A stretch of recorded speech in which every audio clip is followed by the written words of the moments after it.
Hi, I'm Hanan, and today I'm here with Rehaan, a 19-year-old founder of the Cookie Kingdom. Today we're going to talk about how his journey has come across all along these years and how it came to be and how it is like having a business at 19. So, Rehaan, let's start with how it all began. So, your journey started in May 2023 as a hobby and now it's grown into a business. So, what motivated you to turn into that hobby, into a homegrown business? So what just started as a hobby, which I used to bake cookies. I used to love baking. I used to love experimenting with it. So what started as a hobby, I started giving it to my family, my friends, looking at all their reactions, how they like during if they had any function in their house or something, they would have asked me to bake some for them. Looking at all that, I thought I could have reached more people with it. So it just was a thought. It was definitely not figured out at first, but then along the way, with time, with how I kept learning, and it is what it is today. And so, your very first batch, how you started Cookie Kingdom, was through a collaboration at the Nico's Chocolate Street, yeah? And over there, how important were the collaborations and networking, and how did it help you get this far? Collaboration was one of the most important things. Like today, the first audience I ever got through it was because of the collaborations. Like reaching out to people is difficult at first, but then the collaboration really helped me meet another audience. Like they shared their audience with me. It was really helpful. So, it helped you like grow in a larger scale. Yes, it gave me the first step to go forward. And for someone who, starting a small food-based city in such a challenging city like Mangalore, what were the challenges you faced? One thing that was easy for me was in Mangalore, I was probably the first one to sell cookies in Mangalore.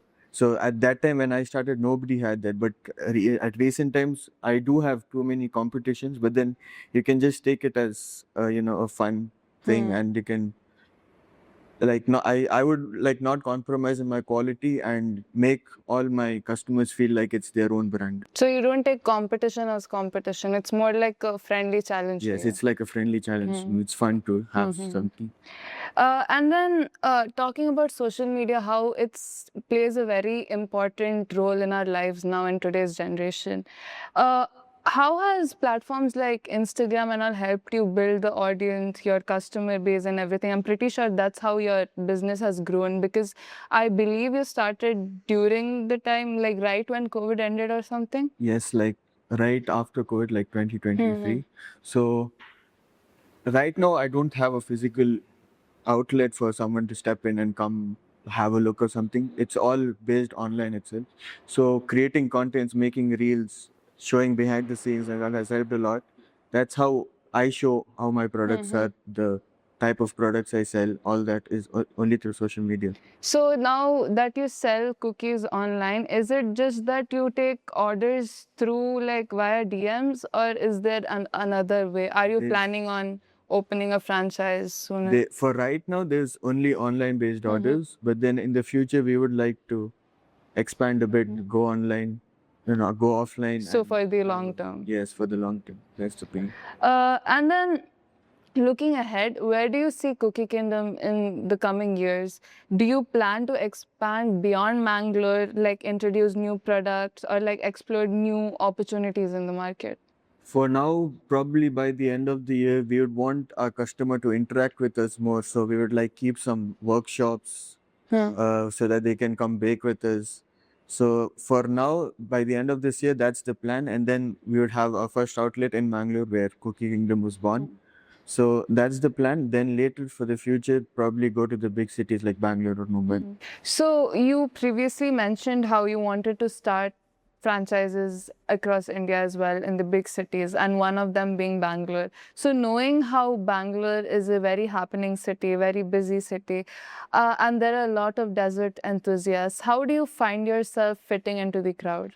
So obviously, starting in Bangalore would be a challenge for us because it's completely different from how Mangalore is. But then, if you see our reviews about our cookie tent right now in Mangalore, it has amazing reviews. So probably before starting an outlet there, we would have kept a soft launch so that people can try it before having it, like actually paying for it and having it.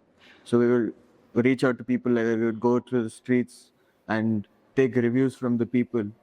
That's how we would plan to expand in Bangalore. So you mentioned about your cookie tins and how they're very pretty popular in Mangalore.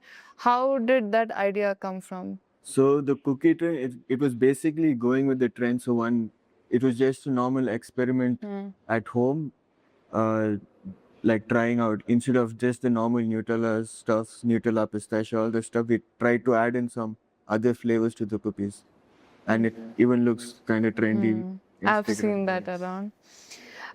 So moving ahead, how did you manage like to transition from making cookies as a hobby to like actually handling the responsibility of a business such as pricing, sourcing ingredients and then marketing and all of that? So sourcing ingredients was a challenge before and it's a challenge now only. Because what we are known for is our quality and we do not compromise in our quality. So we look for the best available product, like available the ingredients available in the market. And then the pricing, it is not like what I feel like is the right price I can keep. We go through all the ingredients, how much does it cost, with that the my how much time I put, the efforts I put, with that we give the pricing as well. And then marketing also, it plays a very important role in what I am doing right now because we're only based online, and it is a little challenging for us because we had no clue about how marketing works at the start, but then we're learning in the process. So you mentioned several times how you sell online and how all your marketing is based off purely like on in online ways. Do you, in your perspective, do you think that online way of selling is much more easier than offline? I wouldn't tell it's easier, but then it's a safer way because right now I wouldn't have too much to worry about the loss I'll get if it fails. But then it is it's equally difficult to even handle an online based business. And in the future, the business the audience I build online, I can use it for the offline stores as well.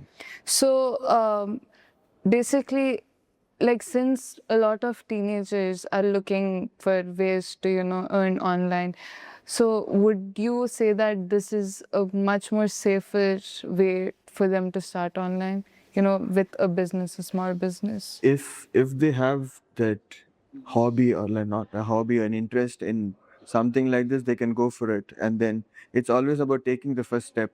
Many people will tell you it's not the right thing, you shouldn't like listen to all that, and then just take your first step, and then eventually everything fall into place. And then lastly, customer feedback plays a very important role in all businesses.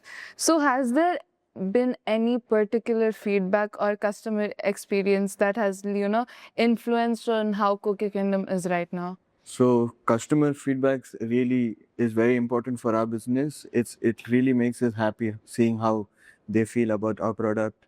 And then there are times when people send a picture of the empty tin, right, like 2 minutes after they receive it. It's really happy to see that. And then we also make sure that we are listening to whatever they want and how they want it. So it's really important for us to get the feedback, and it really feels good to know about how they feel about the cookies. So that's it, Rehan. Let's wrap it up here. I'm so glad you could make time and come here for the interview. We thank you so much from the behalf of all of us. Thank you. Thank you for having me. Hope you guys enjoyed this episode as much as we did creating it. We'll see you all in the next episode.